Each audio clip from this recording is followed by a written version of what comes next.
Good morning, good afternoon, or good evening, depending on where you're coming into this webcast in the world.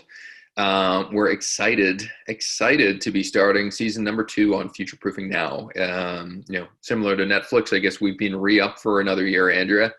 And this is the webcast and podcast that explores every single variant about the future and tells you what to do about it now. And I'm excited to be talking about Vision 2020 for 2020. I know we're going to wait maybe a minute or so for people to jump on, and we'll get started. I do want to introduce my co-host, Andrea Kates, who is amazing and wonderful, and also Joanne, who's doing all of the work in the background that makes this work. So we might wait, let's call it another 30 seconds. Andrea, any missive to tell people as we start the new year? I'm excited because everything I thought was going to happen, I think isn't going to happen. And everything that I thought wasn't going to happen just happened. So there's headlines, there's books, excited about 2020 and getting ahead of the future. Yeah, it's funny, in promoting this webinar or webcast, I had invoked a fellow Canadian, William Gibson, who I think his big quote was, "The future's already been invented, it's just not evenly distributed yet." And I think we have a bone to pick with Mr. Gibson, don't we? Like, we think there's going to be stuff that no one has thought about doing that is going to be happening in 2020. And we might explore some of it in this one today. Yeah, I think there's going to be two things. One is the obvious that we forgot to notice and do something about. And then the not so obvious that takes all of us by surprise. So I think those are the two 2020 lessons we'll talk about today. Well, and the interesting thing on this one, Andrea, we don't get a lot to talk to each other on these webcasts. We thought, you know what, we've had about 40 different panelists and special guests, and we thought we'd just make this one between the two of us and our audience online today, just A, just to see how it went, and B, I think we've been noodling on a whole bunch of different things about how 2020 looks like. So yeah, it's just me and you today. Excited about that.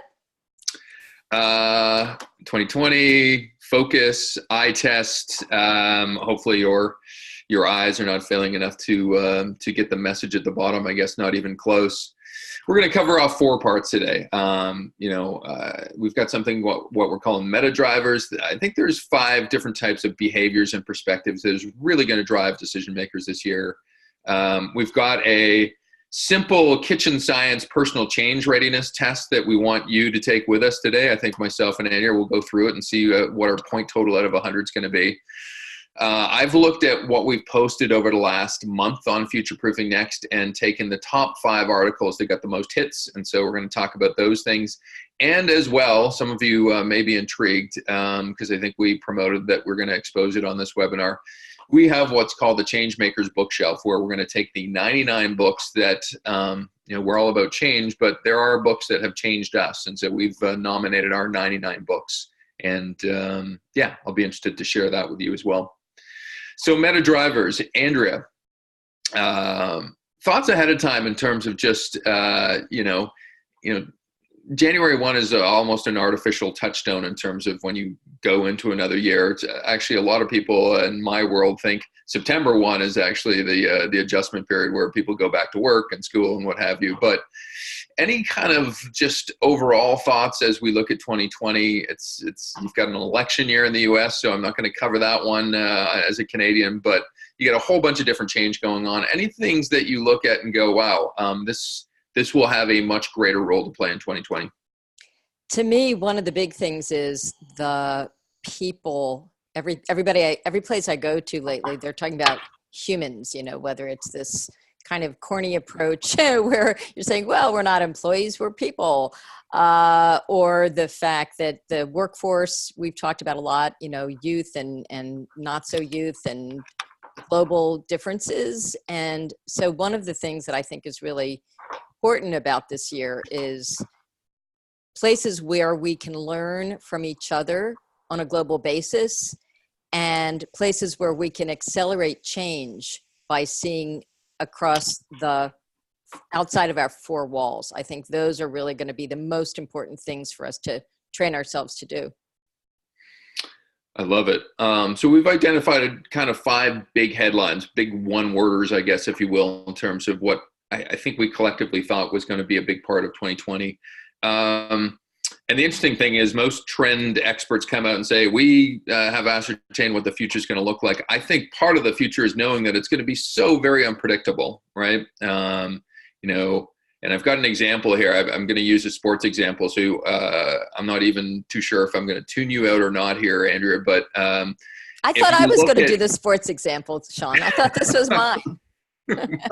All right, go ahead. About Toronto and the NBA. No, I'll just throw it to you. No, I want to see you like a worm on the fishing rod, just squirm on this one and kind of present this one.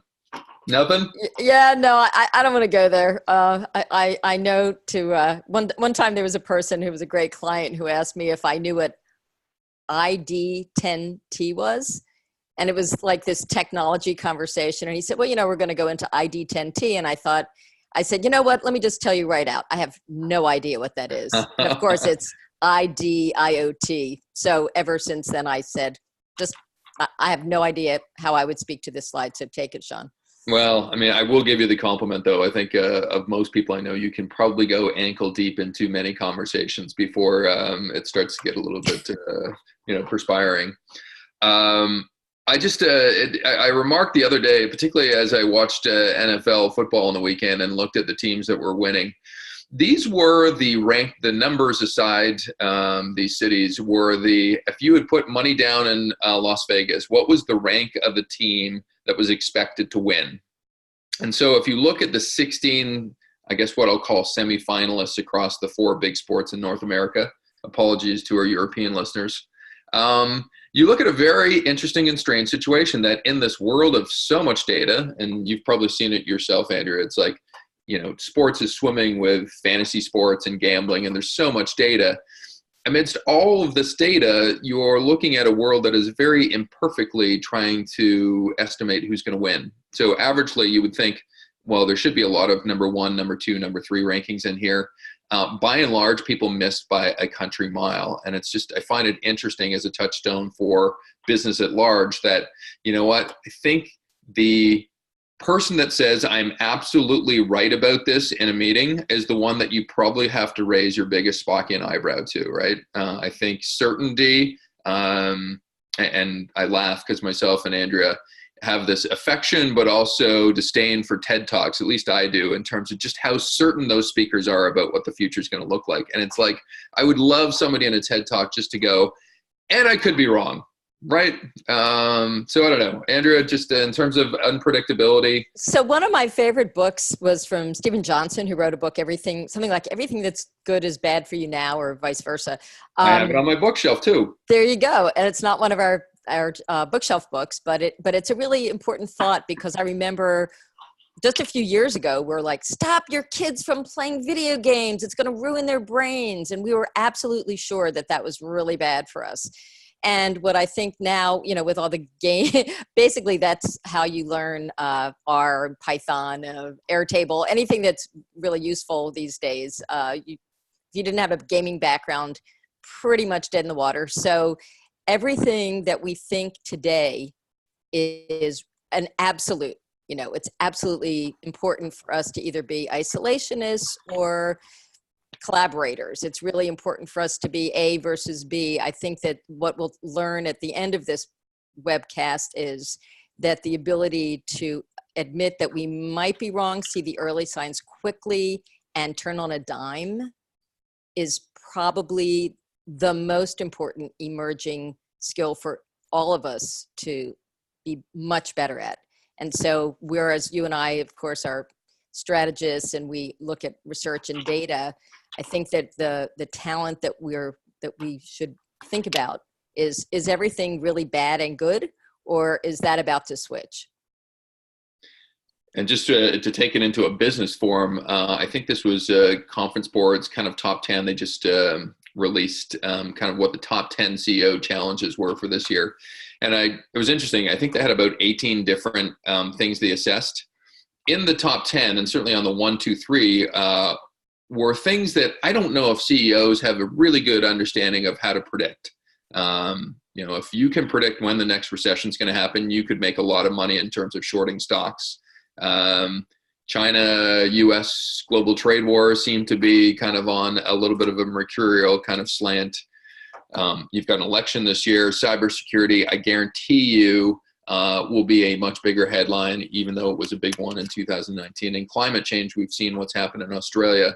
As much as the general trend is toward extreme climate change, who knows where that's going to pop up. So just, if I look at a CEO, your real job right now is, I think, managing risk. No, Andrea? Well, I think that the hard thing is to know where the risk is going to be. And also, I think the upside is the same thing. I hear this morning we're rereading parts of The House That Jack Ma Built, Duncan Clark's book from a few years back, and nice. How he missed the fact that, you know, like when given the chance to invest in Alibaba stock, he said, no, thank you. And so I think that all of these economic predictions are really hard to play and make a move on. So I think that the ability for a CEO to feel confident in this particular moment is very challenging. And I think that what that means is that what we have to think about as a CEO, you know, as a leader in a company, is once again, the humility of knowing that maybe the bet that we just placed needs to be recast. Yeah, I think humility is a big one. I don't know if that's one normally associated with a lot of different CEOs, although we're going to get to a book later that I think kind of goes to some of the humility of somebody that you love. I think another unpredictability is we've seen a lot of different social movements that have really changed how people think within a certain period of time. And two I've profiled here on Google Trends, Occupy Wall Street and Me Too.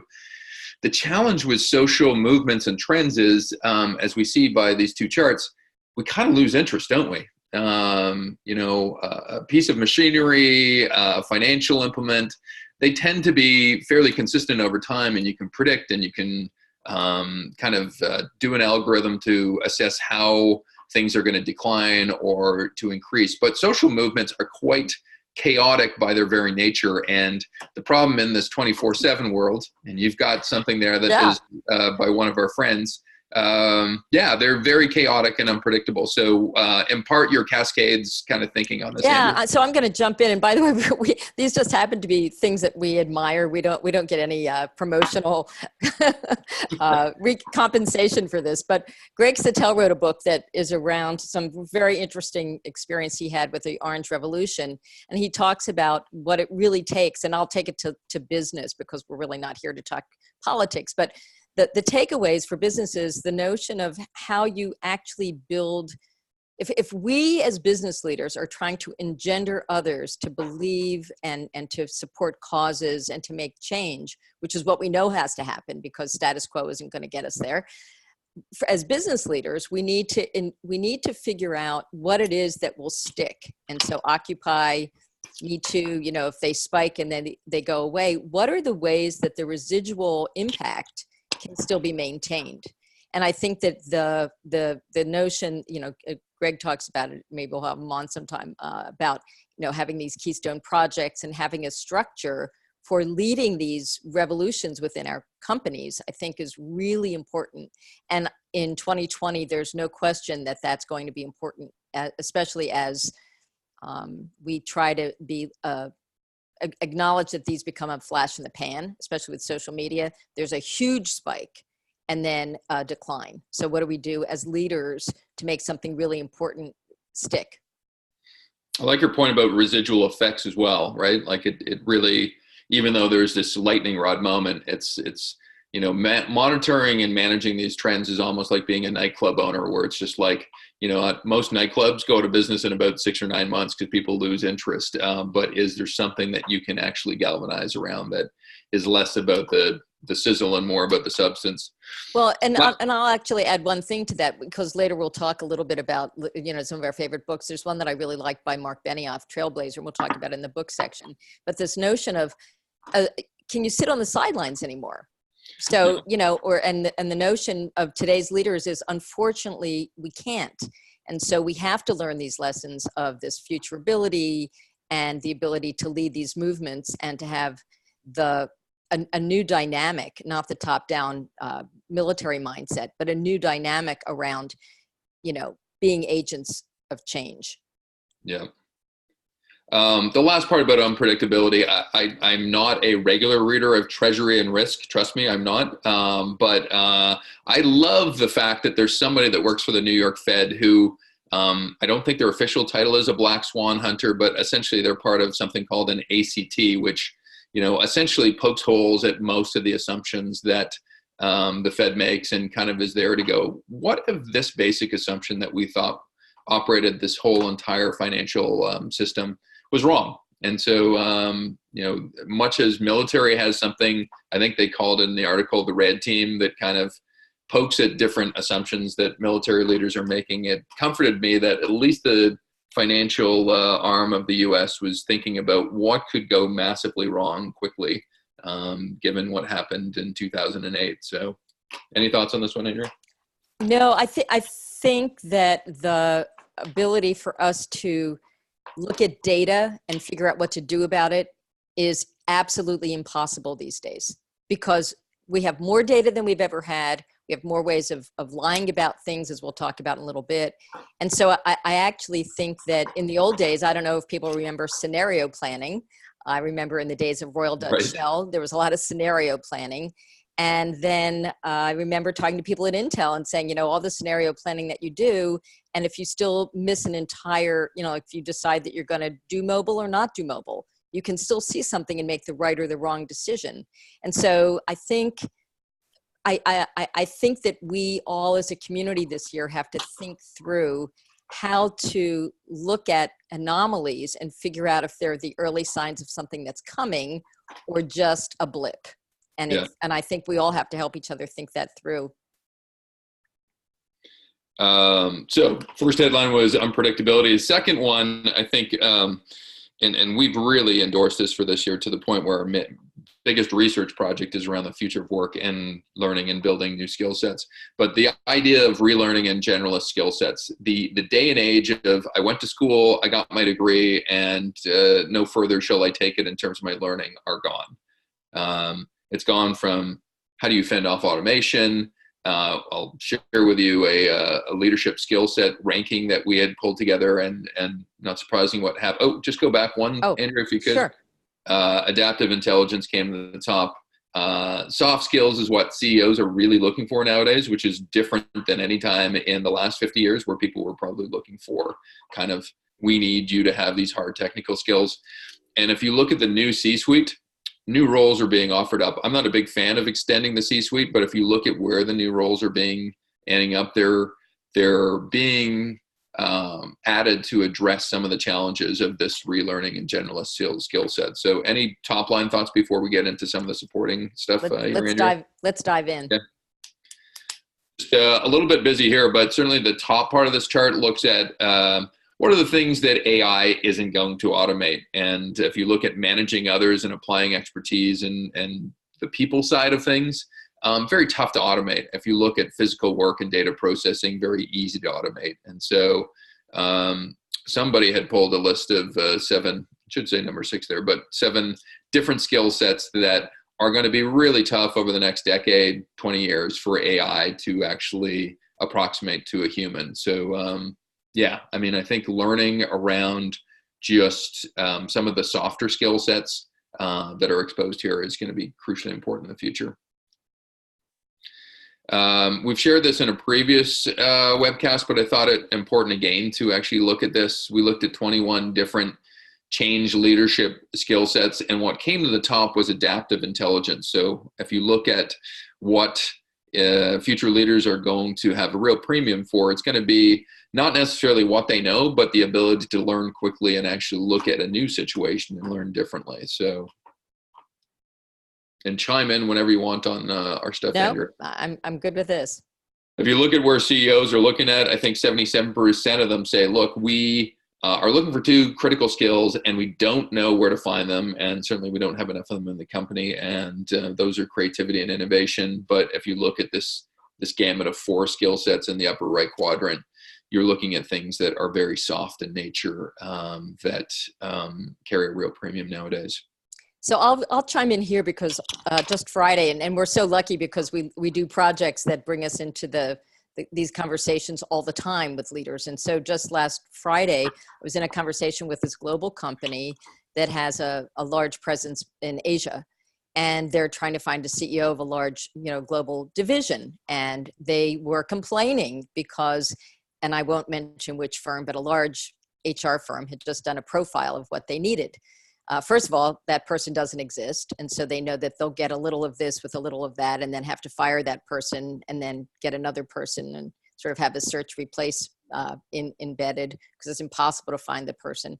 But the second part is of a three-part argument is that the metrics by which we're going to judge these leaders have simply not kept up. And so we say that we want to hire people with soft skills, but we know, Sean, you and I, that the person will go down quickly if they can't bring about the expectations of either the board or the shareholders or the stakeholders. And so we are in a very tough time for top leaders because the metrics by which they're judged and the skills for which they're hired are not in sync. Can I add a third one? The education system that has brought them up. Most people nowadays are saying, hey, put your kids into STEM and digital. And I think that's really crucially important, at least to have a fluency. But, some of those things are going to be automatable in the future. I mean, it really comes back to being a human as being something that may give you a lasting career in the future. And I think that might be a third plank there.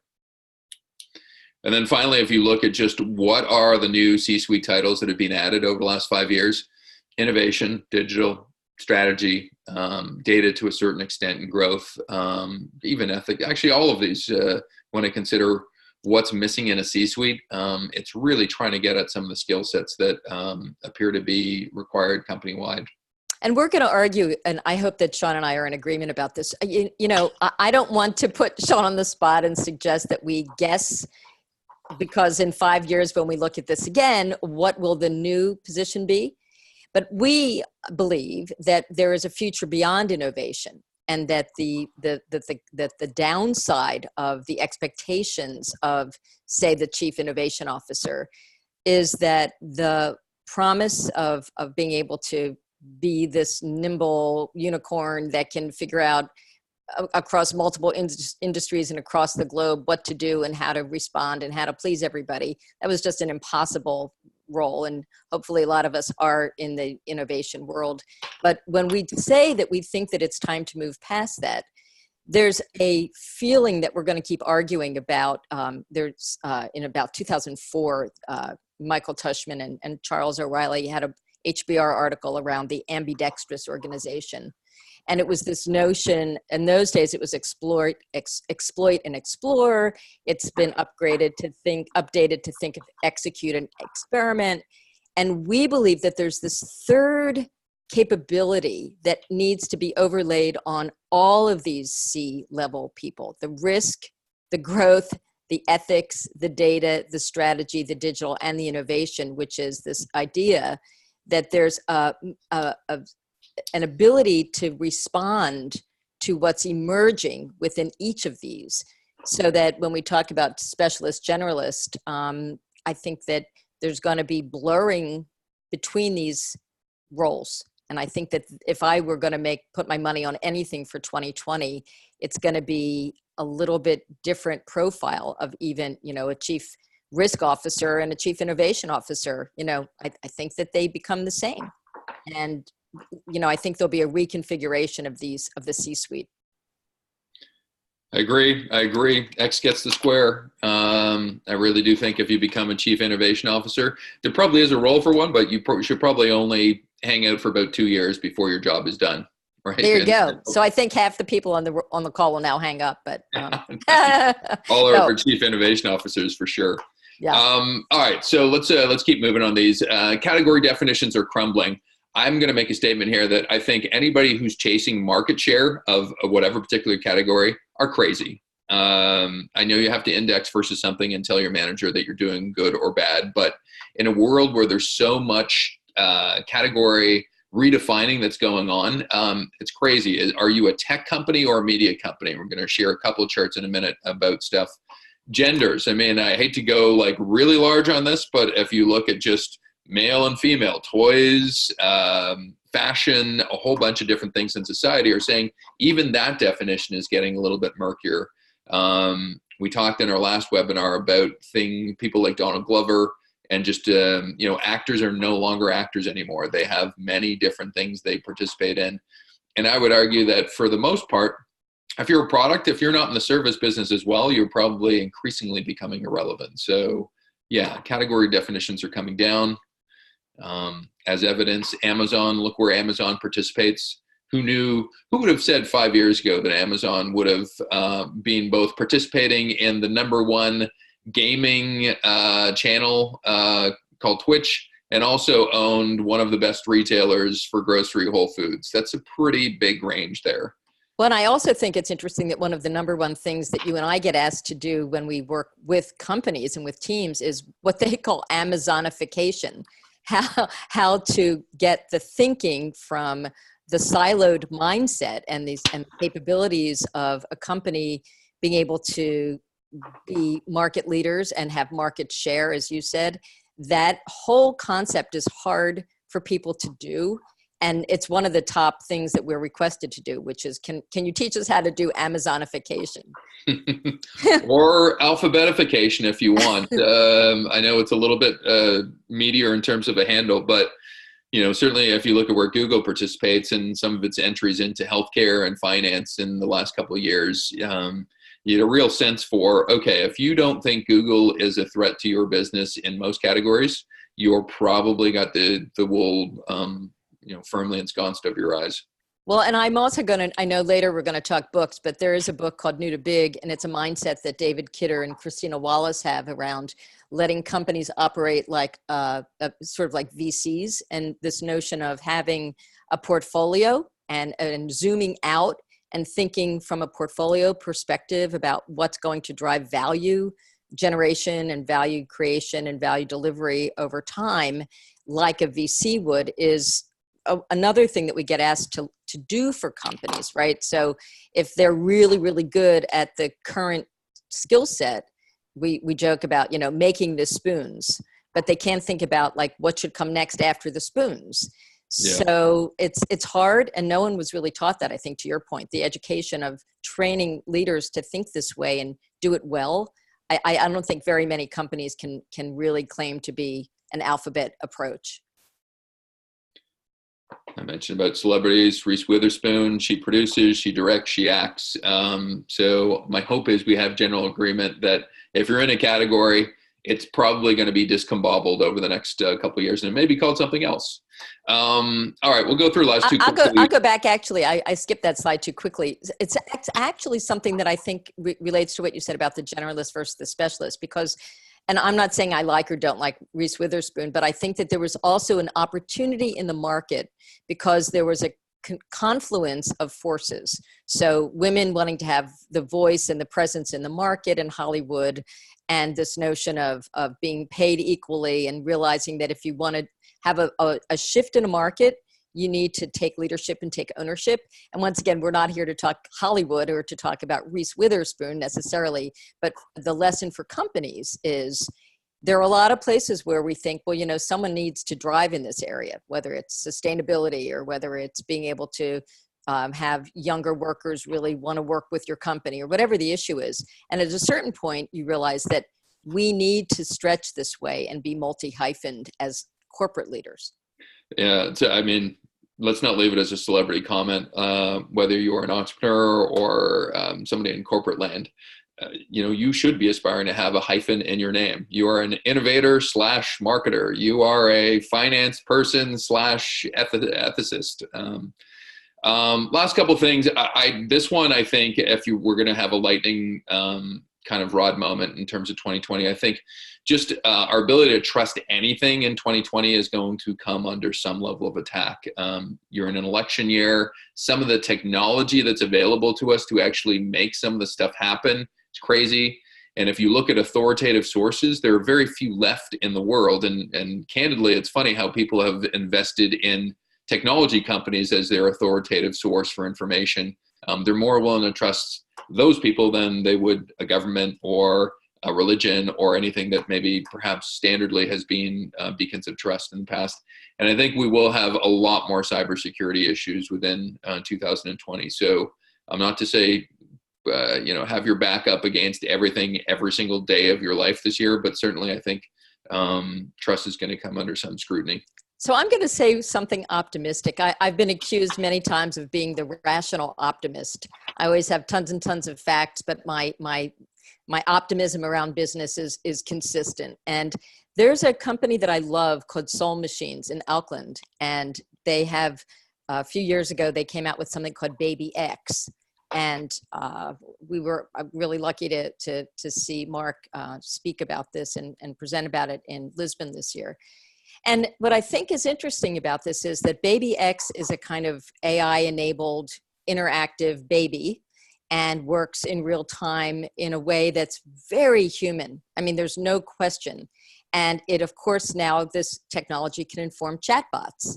And the dark side of this is, yes, you can be duped into thinking that something isn't a chatbot when it is a chatbot. And I think we talked with Navrina Singh about this, and her experiences in Microsoft with the chatbot experiments. But I also think that there's a beautiful side to this, which is we are learning what it really takes to have these human interactions. And I wouldn't mind having some of the chatbots that I interact with be less like that futuristic sci-fi type of chatbot and more like a real human. And I know that, not to be, I know at CES, there was a whole thing around like, human sex toys, things that can feel like they're relationships. I know people are marrying robots in Japan, right? So there's that weird side. But the beautiful side of this, I think, is that a lot of the ways that humans can make these automated tasks horrible can also be done to make them quite wonderful. So when we talk about trust and we talk about this, what's happening next, I think we have to be optimistic that there are companies that can use the human in a really good way to have our customer experience be really very pleasant and very rich. And I think it can change business for the good. I'll take the positive on that one too, and just say, maybe we'll have, it won't be for everybody, but for the 30% of the world that wants their facts, not something polarized, maybe a return to non-sensationalist journalism, right? Like, what is the Consumer Reports meets journalism in the future that you can actually rely on to be factual? Maybe there's an angle for somebody to do it. I like that. I'll think about that one. I like that. Just in terms of just how polarized things are, it's not just affecting how we vote for people, but it affects how we look at different things. And I took this just as one of 12 different charts that saw how Republicans and how Democrats kind of had seen the healthcare system. And if you look at even over the last decade, we're not going back generations, it's been a pretty tight concentration between these two. And now you've seen this massive disparity in terms of, is this a system that's delivering value for you or not? So yeah, it is percolating into other parts of society. Certainly the lawmakers and people that are focused on elections are very interested, particularly given what went down in 2016. This one I found fascinating. People trust their doctors, people trust their military. Amazon and Google, they trust number 3 and 4 on this list, which, I know Google says do no evil, but I mean, I think there's a lot of great people that are ethical that work at Google, but at a higher level, Google loves your data, right? So, there's a vulnerability there. If you look at the right-hand side, though, if you look 50, certainly 100 years ago, what people trusted, those are no longer the things that people are trusting. I saw Hollywood at 4%, which is interesting. I just saw the Ricky Gervais kind of putting most of Hollywood on a stake, and not surprisingly, it played well given what I'm seeing on this chart. Well, I have I did make a move this morning. I bought some stock in Tom Hanks. You really should, shouldn't you? Yeah, no, exactly. I do think that globally, this has been something that's been really, 2019 was the most troubling for me since I sit in Silicon Valley / Bay Area in the United States, realizing that if you put globally trust, I would say that the United States has really gone down and probably Silicon Valley with it in terms of global perception. And I think that that's another really interesting thought, is where trust, who will allow to steer our thinking and who we'll do business with. And this idea of, we call it the splinter net, the ability for our data to be going along lines of where we trust a country, where we trust a purveyor of the truth. I think that it's up for grabs, and I actually can't make a prediction about that, but I think we should look at this one globally. And then finally, and I know we've heard CEOs and different people in government and kind of luminaries and thought leaders talk about, let's not just focus on profit. But I really think there may be a moment in 2020 where we start to put some real teeth in that. And I think just in terms of what we're seeing environmentally, I'll show a front page of one of the biggest financial entities in the States, and it's interesting to see the front page of their website and what it communicates. How communities are being left behind, even though, there's these thriving, they say the economy is great, but really in the US in particular and other places, you're really living two lives. You can live in, let's take a let's say Arkansas. You can live in Arkansas or you can live in Seattle. Those are two very different experiences in terms of the economy growing. And then finally, diversity and inclusion remains. I think there's some headway being done on diversity and inclusion, but I think companies are realizing it's not only the right thing to do, it's also the innovative thing to do to have a very diverse and inclusive kind of culture. And this was what I was saying, Goldman Sachs. It got a lot of headlines and then it's kind of petered away, but they announced a $750 billion fund to invest in 9 social impact areas, which this is no longer like, let's spend 250 million here and 750 billion.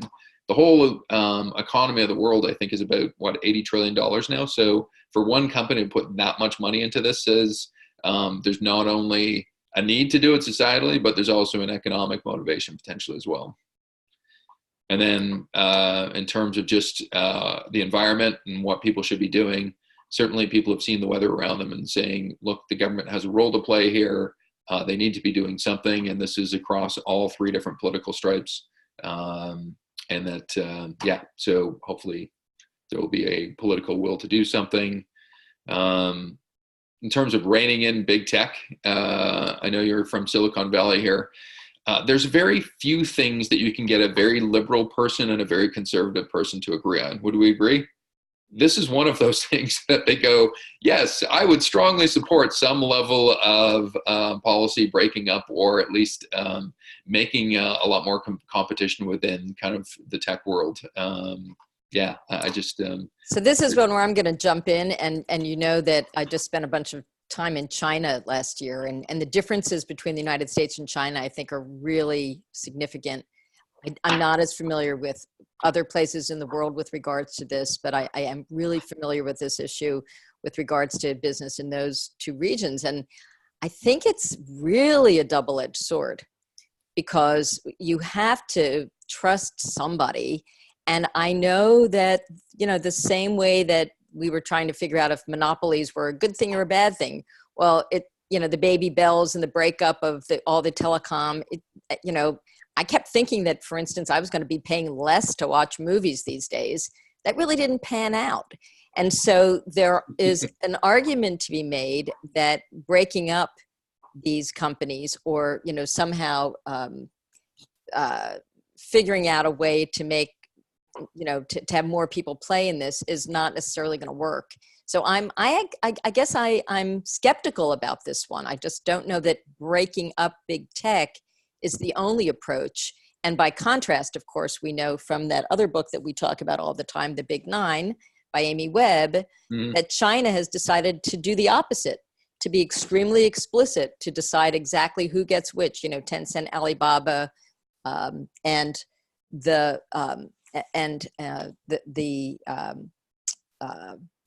large, and Baidu, and sort of large companies that are, they carve it out, and it's like, this is yours. And then there's a very different approach. So I'm not sure that breaking it up is the only way to do this. Yeah, I'm not too sure, and I've just lost the screen. I think, Andrea. I'm not too sure if it's going Um, still on yours. it's going on mine. I don't know. Maybe someone can let us know if it's still Oh, going. there we go. Back again. Okay. Yeah, I'll just move on because we got other stuff to cover, and people want to hear about what our 99 books are as well. This is a kind of I love the Distressed Communities Index. It sounds really self-important, but if you're in a blue postal code, you're probably feeling pretty good about yourself. If you're in a red postal code, probably not. And as much as we say there's this great economy going, I think people are getting frustrated because it's not necessarily benefiting everybody equally. All right, I thought we'd do a quick 5-minute test in terms of change is great, and change is something that we can study as kind of an interesting, intellectual, curious exercise. But what if the change is focused on you? And so we pulled together kind of a 15 kind of variable test to say, hey, have you done any of this stuff? And I've tried to bring this down into your regular world. Maybe you can even look at the points that we have on this and look at something in your regular life that you've done. So 5 different areas. 1, knowledge. So, both learning, curiosity, and openness. And maybe we'll go through this ourselves here quickly, Andrea. Have you learned a tangible new skill and put it into action in the last 3 months? Yes or no? Yes, I have.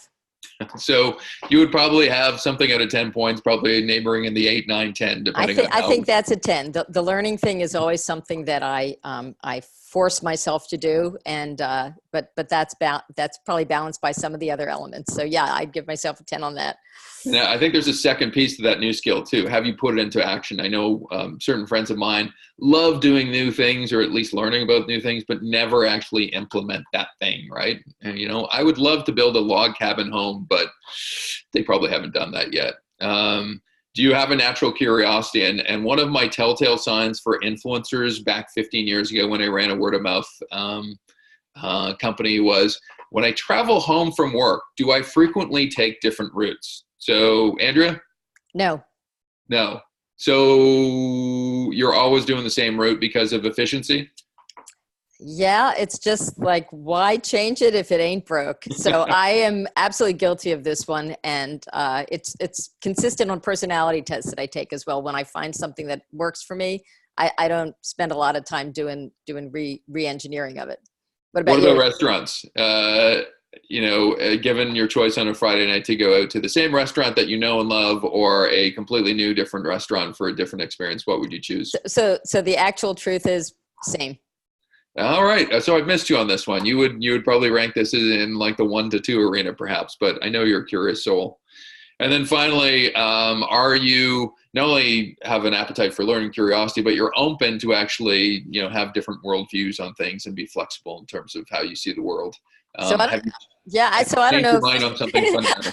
I don't know if this should be all about you and me, Sean, but I don't know. You're the proxy for the audience. Yeah. So what's I think interesting about this is I think so, but what I think is important about this one is, do others view you that way? Yes. And I know as a leader in meetings and with projects, I tend to get a role and stay consistent within that and sort of represent that point of view and that mindset. So I don't know if other people feel that way, but, I think I'm open-minded and broad-minded, but, let's ask the people around you. And that's what we think the litmus test really should be. Yep. Let's move on to the next one in terms of motivation. We like to challenge ourselves. You've attempted to achieve something very new over the last 3 months. And it's not only challenging yourself and being motivated to do that yourself, but also in the face of resistance or people that don't find that necessarily popular, what you're doing, have you been able to persevere through it as one of the characteristics I think that change agents have in abundance. And then finally, when faced with all of this stuff, can you be inventive, creative, and resourceful in terms of doing stuff?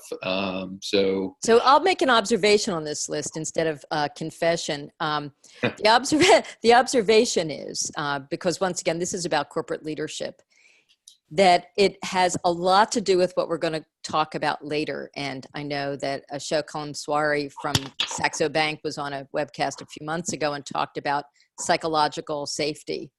And I think that we can be trained as leaders to either provide or not provide psychological safety for ourselves, because the organization has slapped our hands, or the teams that we're on. And so I think that the takeaway from this category is that the real impact is, if we're expecting people to be resourceful and resilient, but we're punishing them every time it goes wrong, are we able to,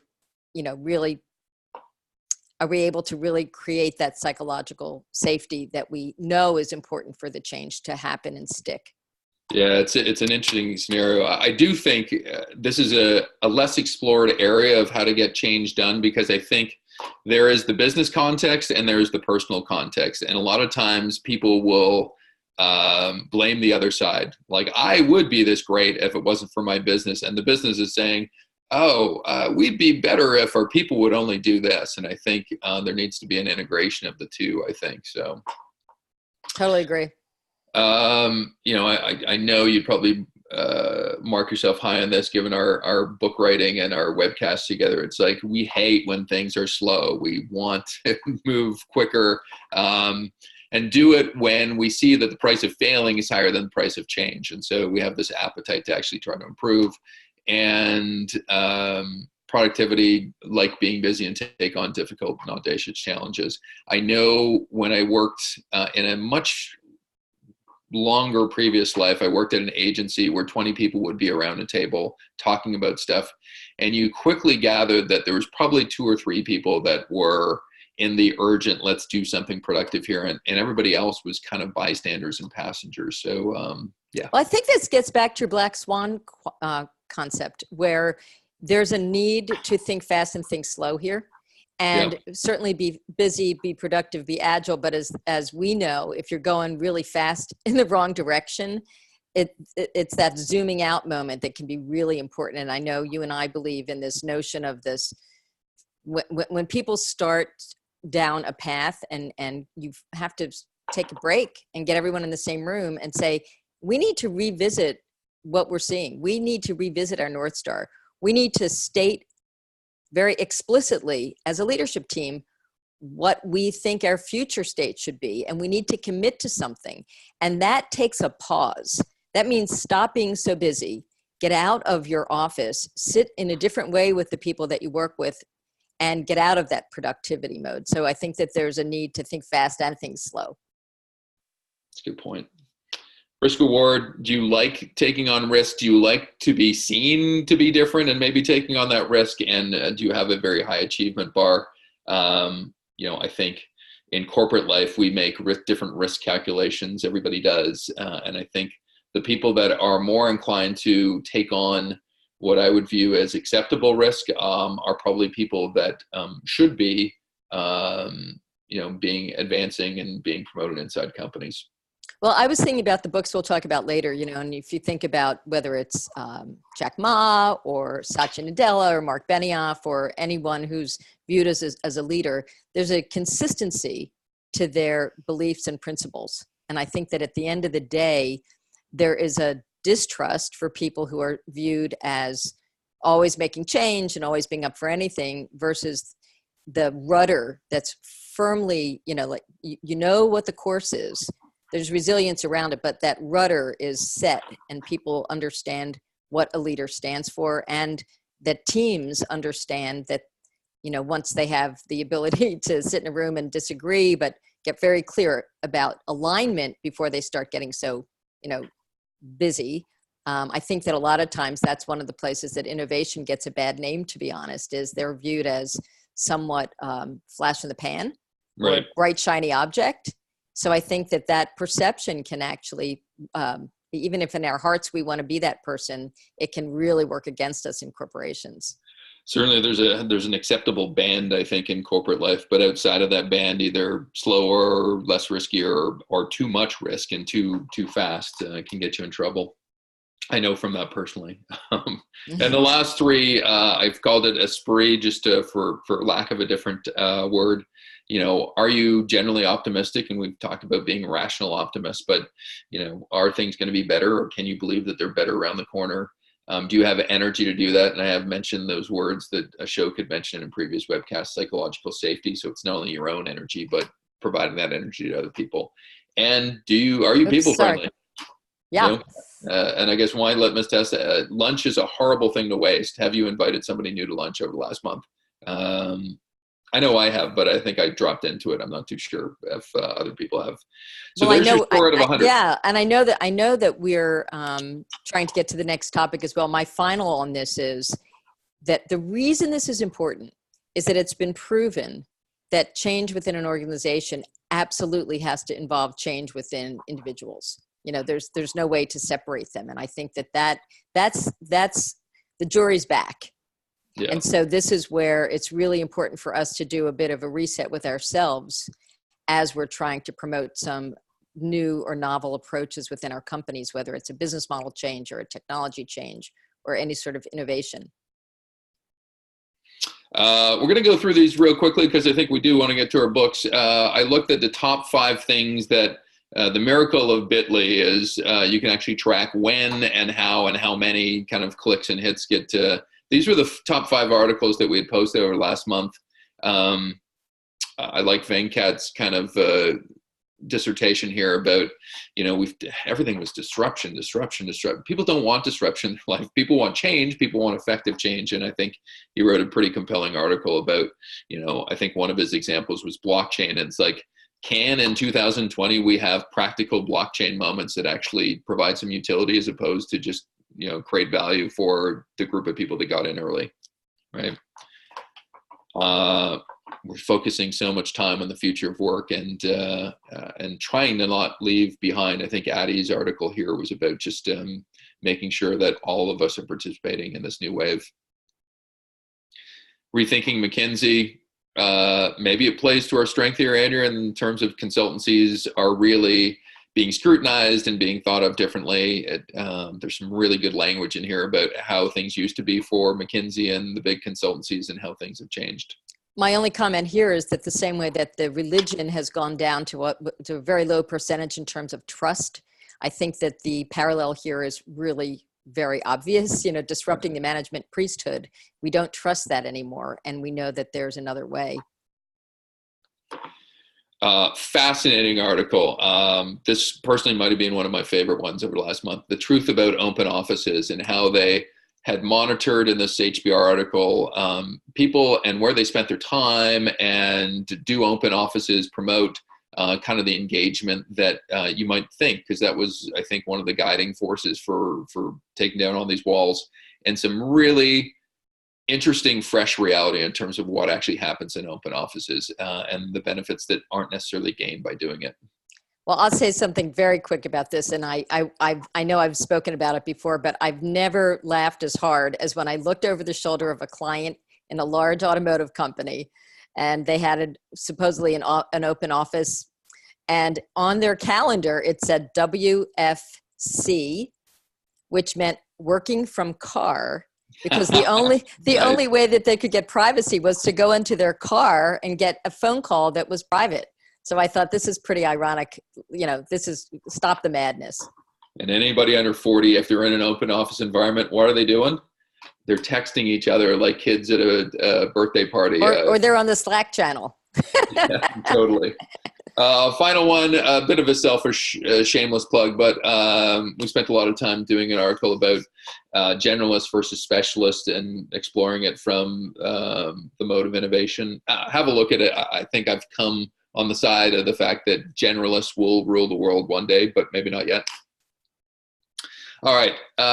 We have what's called the Changemakers Bookshelf, or I might have called this the $3,000 Innovators Bookshelf, because if you total up the 99 books on our list, they're probably that much money that it would take to buy all of them. But we actually had a number of our champions provide us there's so many good suggestions. I was trying to get them into 6 neat categories, 7, I guess, if you include this catch-all other category. And so let's go through them, because I think people are curious. I know this has been dog-eared on my desk for about 4 or 5 months as I've rifled through it, thinking, wow, what a really colorful, interesting book in terms of bringing to life some of the skills and mindset of innovation. And I know we've adopted that same approach with our book. If you look at the next slide, I think there are 15 books about business transformation and innovation that we've considered. Any ones on this list, Andrea, that you go, oh, a definite must-have in anybody's bookshelf? What I like about this is that we are in a transition from realizing that in a few years ago, maybe 10 years ago, that everybody needed to have an entrepreneur's mindset and an innovator's, let's say design thinking mindset, to entrepreneur's mindset, to team level mindset. And now what I think is interesting is at the bottom, and I'm not advocating on behalf of this, but I do think it's a really damn good idea to think about this holistically. And so I'll just speak to new to big again, that this notion of looking at our companies like portfolios, thinking like our investors and our stakeholders, and understanding that value isn't just the ability to come up with a new idea at a team level, but to do three things. One is to do it at scale. The second is to make sure that it happens, because a great idea at scale that everybody undermines isn't going to happen well. And that the other one is, as we said earlier, looking at this portfolio cross industry, like the Alphabets and the Amazons. I think this would be viewed in my mind as a migration from the individual unit basis to a portfolio basis. And I think that's only I think we're going to start at number 15 and move forward in the next 10 years. So, I mean, I can't get away from my pedigree. I was a former CMO in a number of different places, and I've got a number of really interesting marketing books, but it really is this yin and yang. I love Cialdini's Psychology of Influence and his 6 principles in terms of how to influence people or communicate. But I also love Reid Hoffman's blitzscaling kind of stuff and what it means for actually growing a business lightning fast in the future world. So I think the marketing suite plays with these two different ideas of, what are some of the classic motivations of being a humanistic marketer, and what are the things that we can really just engineer growth hacking. And if you look at the next slide, you get 15 of the faves that are there. A number of people I think we both know.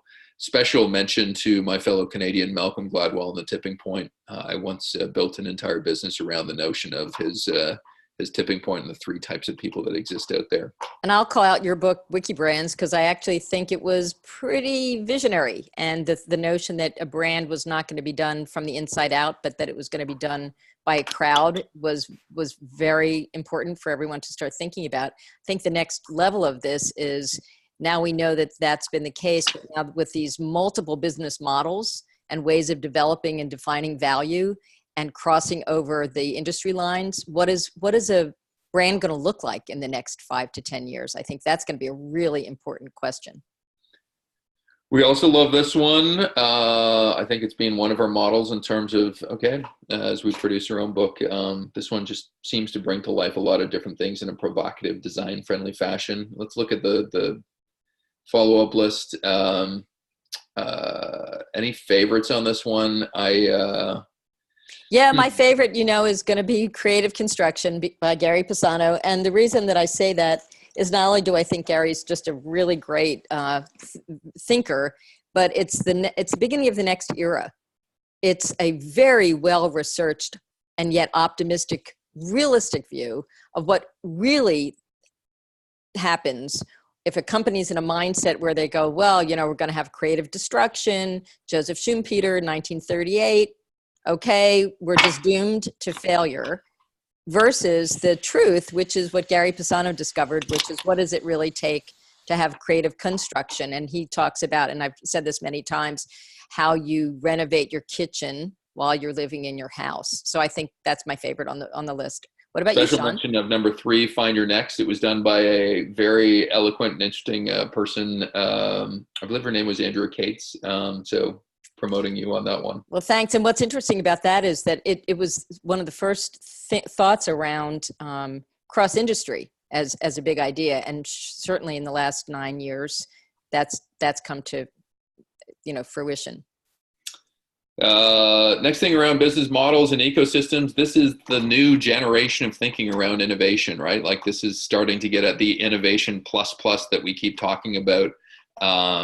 Fascinating list of 15 books here. I know I'll give credit to one of the pioneers, Osterwalder, and his business model generation book was a really formative thought process, just that graphic of a 9-part model of this is what a business model looks like, kind of emboldened in my head. Any ones that you're just looking at? In the interest of time, I'm going to agree with that one. I remember that I thought it's the dawning of a new age when I was working with the CEO of a very conservative insurance company.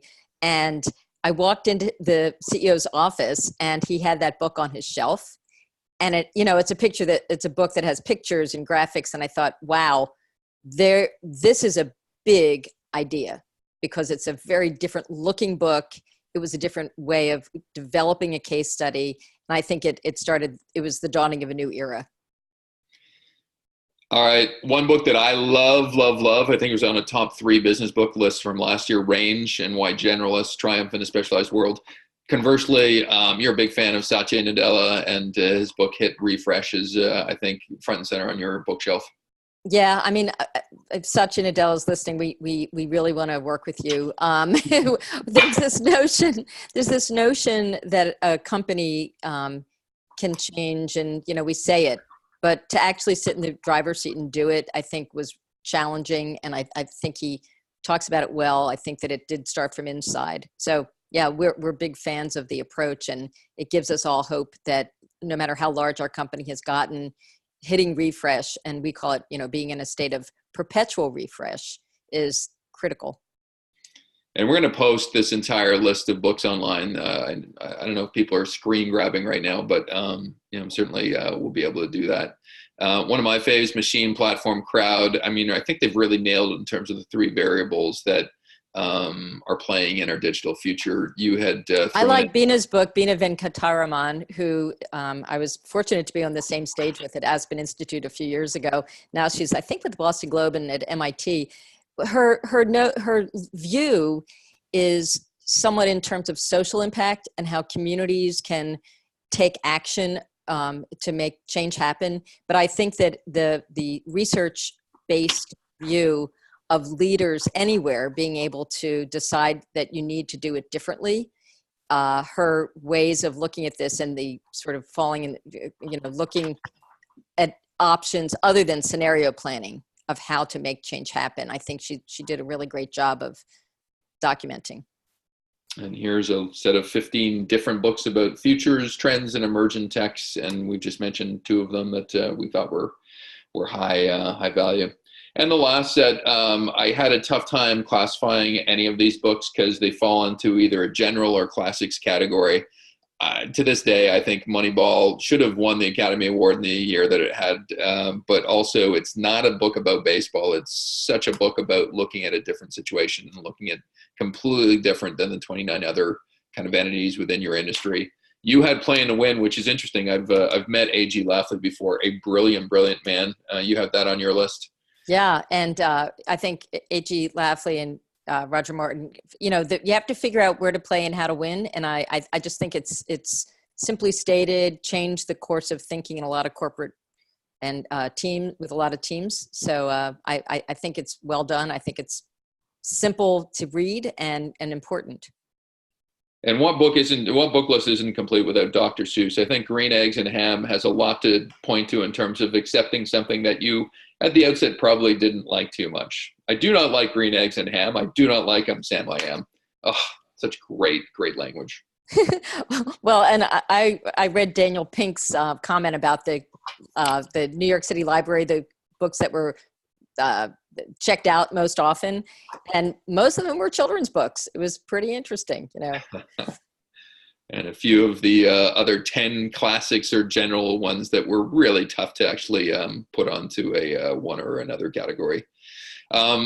Housekeeping stuff, 30 seconds. We got a whole bunch of research projects going this year. If you're interested in the future work, please get in touch with us because we have a group of about 40 some odd people that are about to embark on something brilliant and interesting. Next slide. We have a book. It's coming out. It's coming out February 10th. We will spell that one correctly when we launch the book. But it's a bit of this and a bit of that and a bit of something else. And hopefully you'll really enjoy it. And there'll be more about that in the coming weeks. We have a set of 66 champions that we're minting over the next little while, and we're going to meet for the first time this month with some of them. And then finally, I guess, Andrea, we've got 2 weeks from now, we're going to be doing our next webcast, and it's AI and the new dimension of innovation. So how it changes how we innovate. So look really forward to that. Yeah, I'm looking forward to the whole year, and I know we're closing out. I don't know if there were any questions in the chat. I'm not able to see them, but one of the things that I think is really great about kicking off the year optimistically, but then going right into AI and the dimension of innovation, the new dimension of innovation, is that we have an opportunity to dig right into the dark side of where all of this could go wrong. First thing. So as we look at what's really happening, it's a huge change. If we look even 10 years ago, AI and machine learning really wasn't at the level of applicability. So I'm excited about just learning and sharing and having a community of people that can give us the facts, give us perspectives, and be, once again, very practical in what we as business leaders can do to not just talk about AI, but to apply it and to stick to our principles as we figure out how to be a trustworthy guardian of the power of AI. I have nothing further to add. I think that's eloquently stated. So we'll see you in about another 2 weeks. All of these things reside at Futureproofing Now. We're still getting some of our previous episodes up and running on our page, but we've now entered into our second season. You can get them at futureproofingnext.com, Futureproofing Now. I want to thank Andrew once again. I want to thank Joanne for jumping online. And as well, I want to thank the people that have chimed in to our episodes and joined the community that is so important to us. So until 2 weeks, we will see you in the future.